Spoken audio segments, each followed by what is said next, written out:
Bonjour à tous, nous vous souhaitons la bienvenue dans ce webinaire dédié au Management Package. Quelques informations pratiques avant de démarrer.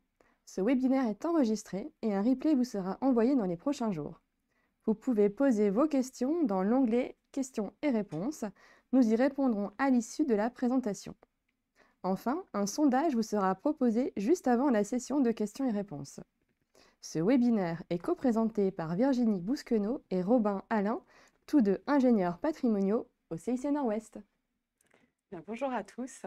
Aujourd'hui, on va vous parler de ce qu'est un management package, euh, à qui ça s'adresse, pourquoi on fait un management package et comment le structurer. Nous verrons également les risques qui sont assimilés, euh, qui sont assimilés au management package. Et pour finir, nous ferons un focus spécifique sur les AGA et les BSPCE. Nous n'allons pas intervenir sur la fiscalité, ça fera l'objet d'un webinaire en entier et nous allons donc essayer de rester pratiques. Voilà, alors on va commencer par un peu la définition générale du management package. Donc, c'est un ensemble d'instruments financiers qui vont permettre aux dirigeants et à certains salariés de participer à la prise de valeur d'une entreprise en leur donnant accès au capital. Alors, il faut savoir qu'il n'y a pas de modèle standard pour le management package. Il est toujours issu de négociations entre les managers et les bénéficiaires et les investisseurs selon une approche peu sur mesure. Vous l'aurez compris, c'est un outil qui est individualisé en fonction du profil du bénéficiaire, aussi bien dans l'instrument qui va lui être attribué qu'en termes de quantité, puisque le but du management package, c'est d'accéder au capital, donc à des actions ou des parts. Donc, de manière assez courante, quels sont les schémas en fait, dans lesquels on va retrouver ce management package? Vous voyez apparaître à l'écran le schéma le plus classique, en fait, c'est quand il va y avoir une opération dans laquelle un investisseur va entrer, donc c'est un LBO avec entrée de fonds d'investissement de manière classique, et le management package ici va avoir pour but d'intéresser les managers afin que ces derniers performent dans la société cible et contribuent à son accroissement de valeur.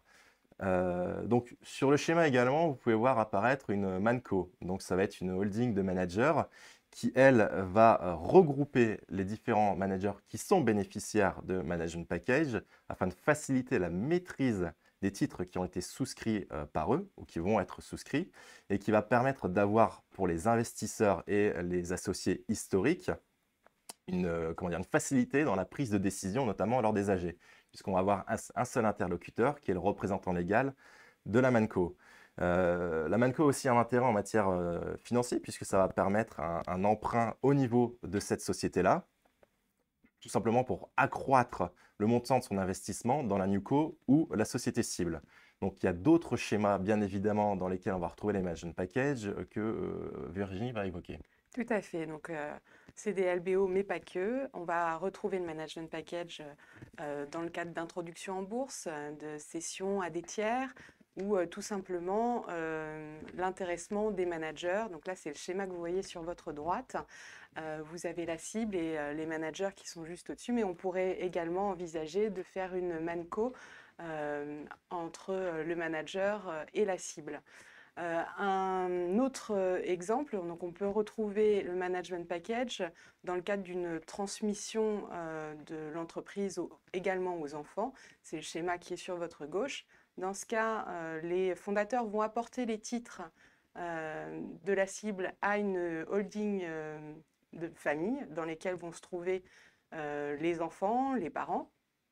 Et on va créer une holding de reprise, la NewCo, qui va s'endetter en réalité pour acquérir les titres de la cible qui ne sont pas détenus donc, dans la holding de famille.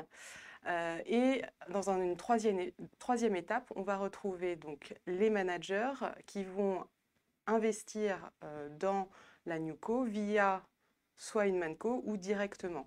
Et c'est à ce niveau-là que va se situer le management package. Mais qui sont ces managers? Alors, comment on va définir les managers? Ça va être pour la société cible les éléments clés qui vont contribuer à son développement. Ça peut être aussi bien un mandataire social qu'un salarié cadre. Donc ça va être président, DG, DRH, responsable de produit, au final peu importe. Ça va être toutes les personnes que vous allez identifier comme étant clés pour le développement de l'entreprise. Donc à nouveau, qu'elles soient salariées ou dirigeantes. Et souvent, par exemple, pour les startups, on va un peu passer outre cette distinction en fonction du poste et reprendre les personnes qui sont là présentes dès l'origine de la société. Donc là, on voit qu'il y a un peu un critère de sélection qui doit être fait entre les bénéficiaires. Et va se poser la question un peu de l'égalité dans l'attribution des management packages. Donc, on l'a vu, ça va être sélectionner des personnes qui vont être intéressées à la prise de valeur et donc forcément, c'est sélectif. Et ça va induire une forme d'inégalité dans l'attribution des management packages entre les différents salariés. Si vous voulez un peu recourir à des instruments qui permettent une égalité entre les bénéficiaires, il va falloir s'orienter vers le collectif, traditionnellement l'épargne salariale classique, mais on n'est pas aujourd'hui dans ce cas de figure-là, puisque nous, on va vraiment s'intéresser au management package au sens attribution à une personne définie. Donc maintenant qu'on a vu qui va pouvoir en bénéficier, Virginie va vous expliquer pourquoi est-ce qu'on va attribuer des management packages à ces personnes. Alors en fait, l'intérêt principal, c'est vraiment d'aligner les intérêts des managers avec ceux de l'entreprise. C'est vraiment un élément clé de la réussite de la société. Et cet alignement, il va être réalisé comment? En permettant aux managers d'avoir accès au capital de la société. Et ils vont, en fait, la société et le manager grandir ensemble, réussir ensemble dans un but commun de performance. Ça va vraiment motiver le manager, puisqu'en plus, il va avoir une perspective de gain à la sortie à la sortie de l'opération et qui va faire suite donc à la prise de valeur de la société. C'est également vraiment une reconnaissance pour les managers puisqu'ils vont être sélectionnés par leurs compétences, le fait qu'ils soient moteurs dans l'entreprise, ce sont des éléments clés. Donc ça, pour eux, c'est vraiment très valorisant. Et enfin, vraiment, l'objectif du management package, c'est de fidéliser les managers, puisqu'en général, en fait, les outils d'intéressement, ils vont permettre de dégager un gain à la sortie qui va s'effectuer en général entre 3 et 5 ans. Et puis eux, eh bien, ils ont mis de l'argent, ils ont investi dans la société. Donc évidemment, ils ont envie de percevoir le gain à la sortie, donc ils vont rester. On va également retrouver cette fidélisation et cette rétention par la mise en place de clauses de leaver, où là, il faudra faire vraiment attention, on y reviendra un petit peu plus tard. Mais la clause de leaver, c'est quoi? Ça permet de gérer les attributions quand le manager décide de démissionner ou est licencié, part à la retraite. Donc ça, ce sont vraiment des choses qu'on va pouvoir prévoir dans les plans d'attribution. Mais voilà, attention quand on fait des clauses de leaver, quand ce sont des instruments qui ne sont pas qualifiés, et on reviendra sur cette définition. Et d'ailleurs, Robin, tu vas toi nous expliquer un petit peu plus quels sont les instruments que l'on peut retrouver dans le management package. Voilà, donc là vous voyez apparaître les principaux instruments. Pour les plus connus, ça va être les actions gratuites, les stock options, BSPCE. Il y en a bien d'autres. L'objectif aujourd'hui, ce n'est pas d'entrer dans le détail de chacun de ces instruments ni de leur fiscalité, mais ce qu'on peut dire, c'est que ces instruments doivent être choisis avec précaution, parce qu'on va y revenir après, il faut éviter tout risque fiscal et social lors du dénouement. Donc en fonction des entreprises, qu'elles soient cotées, non cotées, groupe familial, ou des entreprises qui sont dans un contexte spécifique de LBO, les outils vont être utilisés différemment parce que les objectifs recherchés sont différents. Et on a deux grandes familles d'outils qui sont à disposition. Alors vous allez avoir les outils payants, c'est ceux qui vont nécessiter un investissement personnel de la part du bénéficiaire. Donc le manager va payer soit l'attribution d'un bon par exemple, soit des actions ordinaires.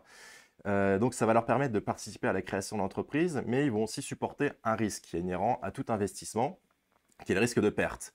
Et l'autre famille d'outils, ça va être les instruments gratuits, donc qui vont permettre aux managers toujours de participer à la création de valeur et de bénéficier de cette création de valeur, mais sans investissement personnel. donc sans risque de perte. Donc au sein de ces outils, vous retrouvez les AGA, les stock options ou les actions gratuites. C'est des outils qui sont souvent utilisés par les startups, notamment comme les BSPCE.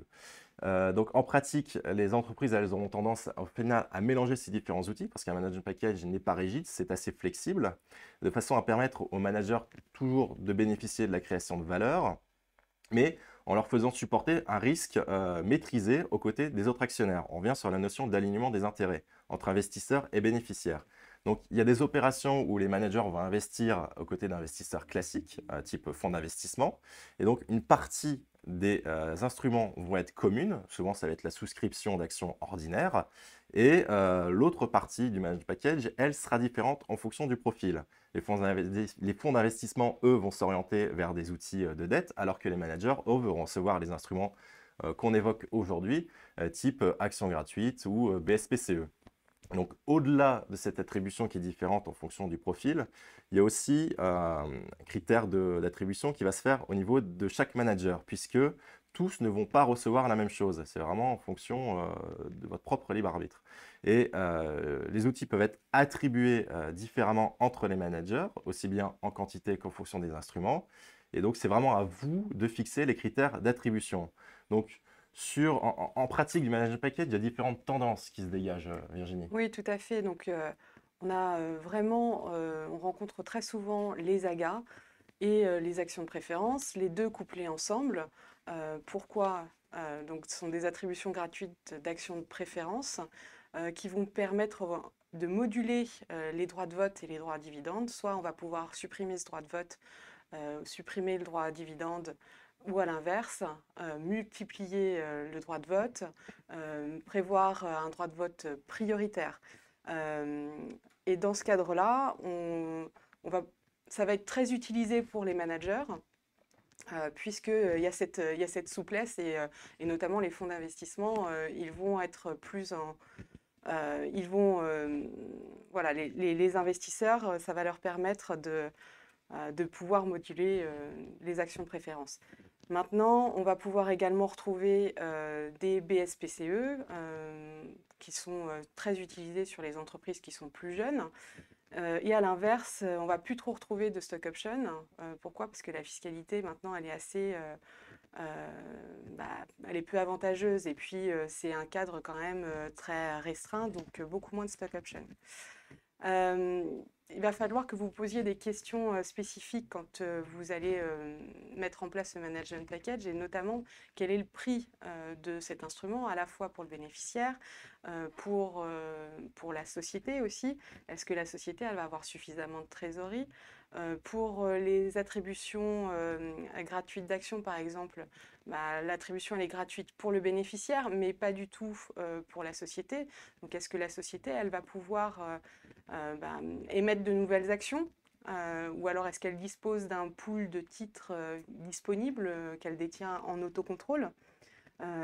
Est-ce que les managers ils vont avoir les fonds pour investir? Parce que ça, c'est souvent une question qui pose problème. Est-ce qu'ils ont les fonds pour investir dans les instruments de la société? Et dans ce cadre-là, on va pouvoir mettre en place des prêts, soit directement, donc des prêts personnels, ou alors via la Manco. Mais on peut aussi prévoir qu'une partie de leur bonus, alors là c'est sous l'accord bien sûr des salariés, une partie du bonus qui pourrait être utilisée pour investir donc, dans les management packages. Mais alors du coup, quels vont être les instruments à privilégier? Vous avez donc deux catégories. Les instruments légaux et les instruments contractuels. Les instruments légaux donc, qui sont encadrés par la loi, les conditions d'attribution vont être définies par la loi, donc ce sont des régimes beaucoup plus sécurisés. Là, on va penser donc aux AGA, aux stock options, aux BSPCE, et c'est ce qu'on va appeler des instruments qualifiés. Ce sont des instruments d'actionnariat qui vont permettre d'intéresser les salariés et les mandataires sociaux dans le cadre d'un régime sécurisé. À l'inverse, donc sur les instruments contractuels, Ils sont bien évidemment non encadrés par la loi et il va falloir les manier avec beaucoup plus de précautions puisqu'ils peuvent être sujets à interprétation de la part de l'administration fiscale et sociale. Le gain en réalité qui pourrait être dégagé pourrait être éventuellement requalifié en traitement et salaire et en BNC du fait du lien qui existe entre l'attribution et les fonctions qui sont exercées par le salarié et le mandataire social. C'est vraiment le risque principal qui va être lié au management package aujourd'hui.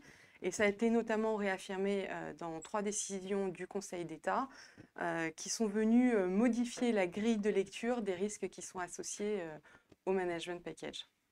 Voilà, tout à fait. Alors, l'enjeu du management package pour le bénéficiaire, ça va être la fiscalité plus favorable des plus-values de cession de valeurs mobilières et pour l'entreprise, d'éviter l'assujettissement aux cotisations sociales. Donc, à partir du moment où vous allez vous orienter sur les instruments contractuels dits non qualifiés, il faut garder en tête le risque de requalification possible qui va s'apprécier au cas par cas.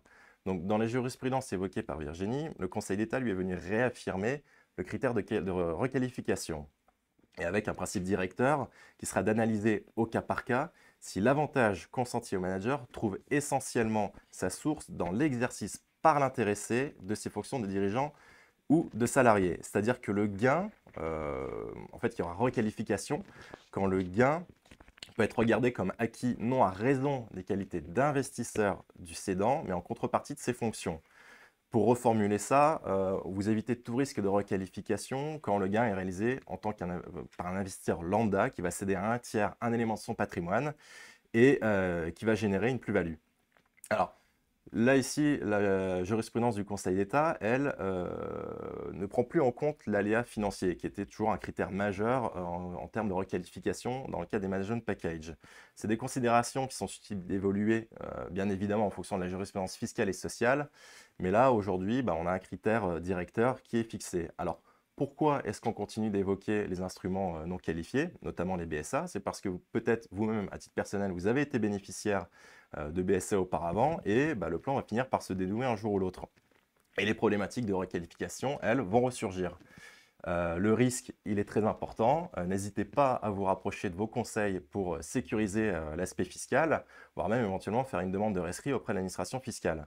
Alors auparavant, la pratique utilisait énormément les instruments type BSA qui sont relativement abandonnés à ce jour au profit d'instruments plus sécurisés type BSA et ZAGA que nous allons vous présenter un peu plus précisément maintenant. Tout à fait. Alors, donc on rencontre beaucoup d'attributions gratuites d'actions, donc les AGA. Qu'est-ce que c'est? C'est un droit, en fait, on vous attribue un droit potentiel d'acquérir gratuitement des actions de la société employeur ou une société du groupe à l'expiration donc d'une période d'acquisition qui pourra être potentiellement suivie d'une période de conservation. Donc là, vous voyez sur le schéma qu'on va attribuer, par exemple au 1er janvier 2021, ce droit d'acquérir l'action. Et pendant 1 an, vous avez cette période d'acquisition pendant laquelle vous n'êtes pas actionnaire, vous n'avez pas le droit vous n'avez pas de droit de vote, pas le droit aux dividendes, et vous devenez définitivement propriétaire de cette action au bout de ces 1 an minimum. Et potentiellement, ça va être suivi donc d'une période de conservation qui part de l'acquisition définitive, qui va vous permettre en fait d'être actionnaire de cette action. Vous allez percevoir des droits à dividendes, des droits de vote, et vous pourrez céder uniquement cette action à l'issue de cette période de conservation. Sachant que légalement, pour qu'elle soit qualifiée, il faudra respecter 2 ans minimum à partir de l'attribution. Donc si vous avez une période d'acquisition qui est d'1 an, il faudra nécessairement avoir 1 an de période de conservation. Donc vous pouvez attribuer gratuitement des actions, mais dans la limite de 10% du capital social. Vous ne pouvez pas attribuer tout en AGA. L'intérêt de l'AGA, c'est que c'est attribué dans un cadre sécurisé, dans le cadre d'un régime légal. Donc oui, c'est un petit peu plus rigide, mais ça permet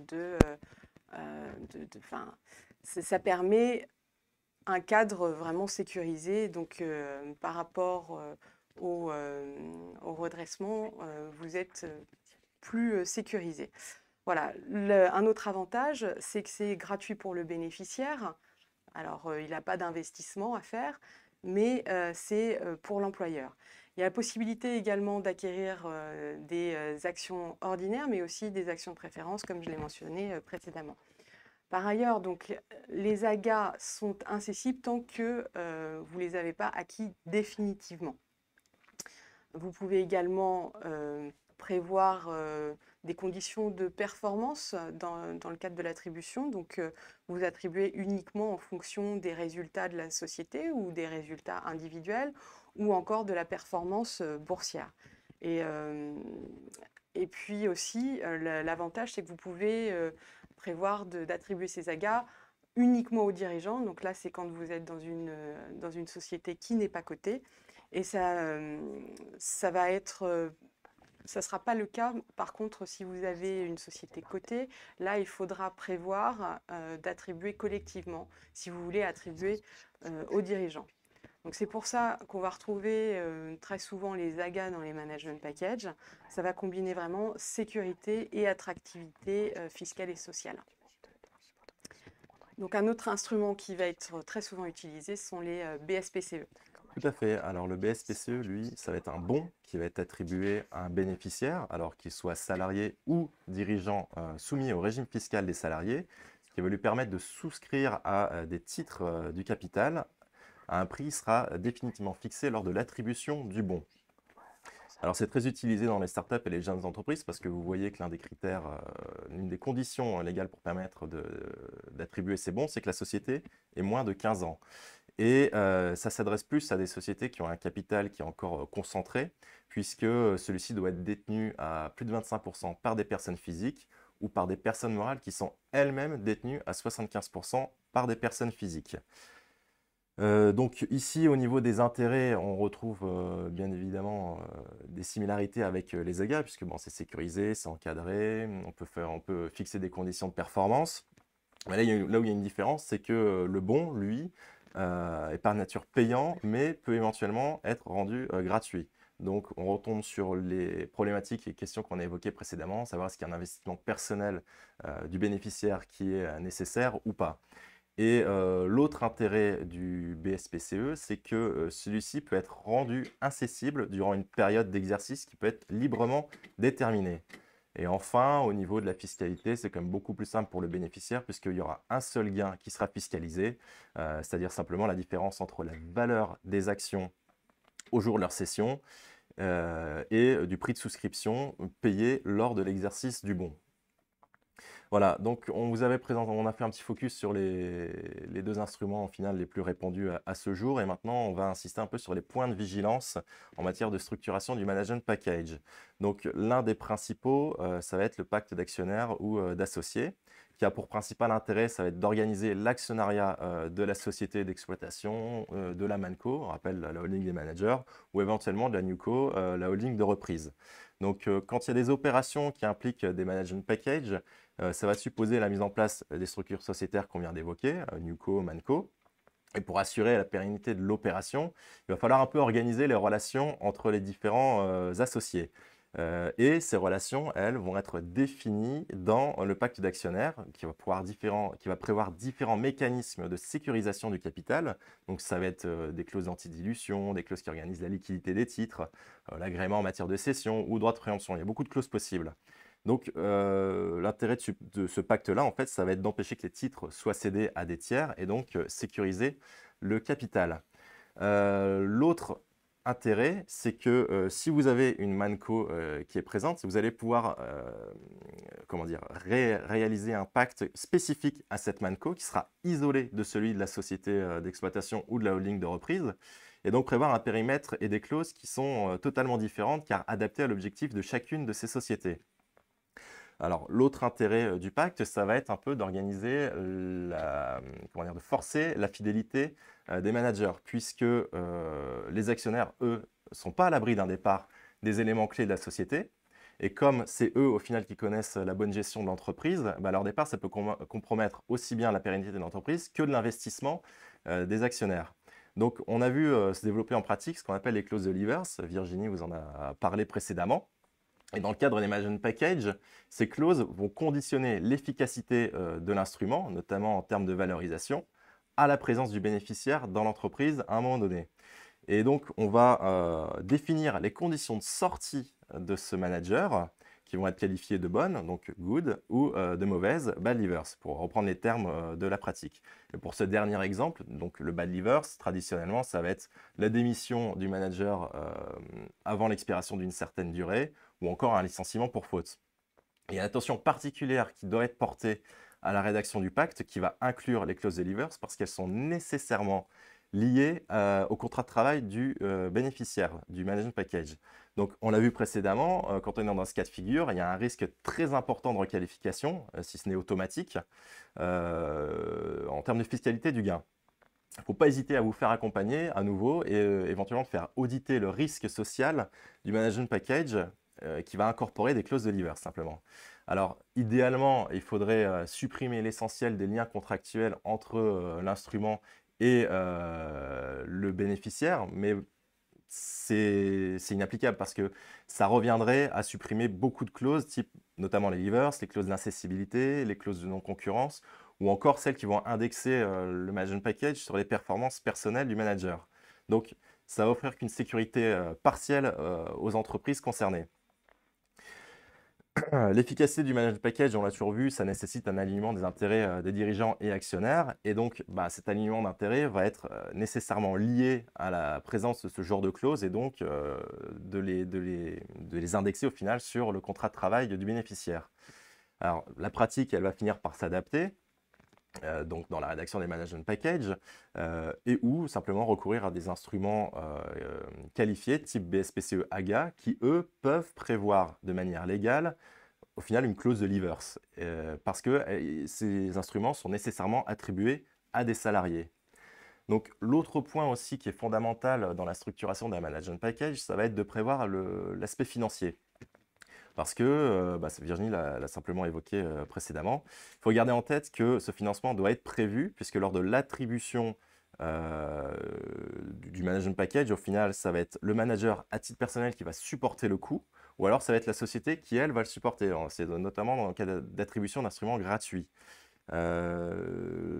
L'aspect financier est également important lors du dénouement du plan, puisque les bénéficiaires du MEP vont vouloir retirer leurs gains, et donc nécessairement céder les actions qu'ils auront acquises grâce à ces management packages. Et donc pour éviter que ces actions soient cédées à des tiers, simplement c'est la société qui va devoir les racheter ou les actionnaires historiques. Donc bien évidemment, il faut prévoir les liquidités qui vont permettre de racheter ces biens. Et l'autre point en rapport avec toujours l'aspect du financement, c'est qu'il va falloir régler la question de la valorisation afin qu'elle soit le plus juste possible. N'est-ce pas, Virginie? Oui, tout à fait. Alors là, c'est essentiel, la valorisation de vos titres. Il faut vraiment que vous y attachiez une grande importance et n'hésitez pas, enfin, il faut avoir recours à un expert indépendant, c'est vraiment essentiel, j'insiste là-dessus. Ça va permettre de démontrer en cas de contrôle que le manager il a bien investi à la bonne valeur, au juste prix. Donc c'est essentiel. Sur un autre point, sur les schémas constitutifs d'abus de droit, on voulait aussi attirer votre attention sur le PEA. Faites attention quand vous mettez des titres en PEA, notamment on ne met pas d'AGA, on ne met pas de BSPCE, on ne met pas d'action de préférence, on ne met pas de stock option. Voilà, donc ça c'est interdit. Et ensuite, si vous avez des titres non cotés, il faudra faire attention encore une fois à la valorisation. Parce que si vous minorez le prix de vos titres non cotés et que l'administration repasse par là, elle va regarder si vous avez bien valorisé vos titres, elle va regarder toutes les transactions précédentes et si il survalorise, enfin il revalorise à la hausse vos titres, ça pourrait faire dépasser le plafond du PEA et dans ce cas-là entraîner la clôture immédiate du PEA. Et rétroactivement, on va fiscaliser tout ce qui avait, comme si ce n'était pas mis en PEA. Et comment dire, ils vont appliquer des pénalités de 80% en plus. Donc c'est vraiment un point d'attention. Il y a eu beaucoup de procédures pour abus de droit sur le sujet. Donc on voulait vraiment attirer votre attention là-dessus. Et après, sur les autres points de vigilance, on peut tout à fait avoir recours aux instruments qualifiés, on va même les privilégier.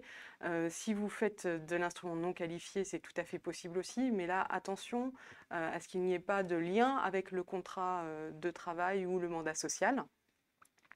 Et c'est vraiment pour toutes ces raisons qu'il est essentiel de vous faire accompagner par des personnes qualifiées. Allez voir des avocats qui sont spécialisés dans la structuration de management package pour limiter les risques.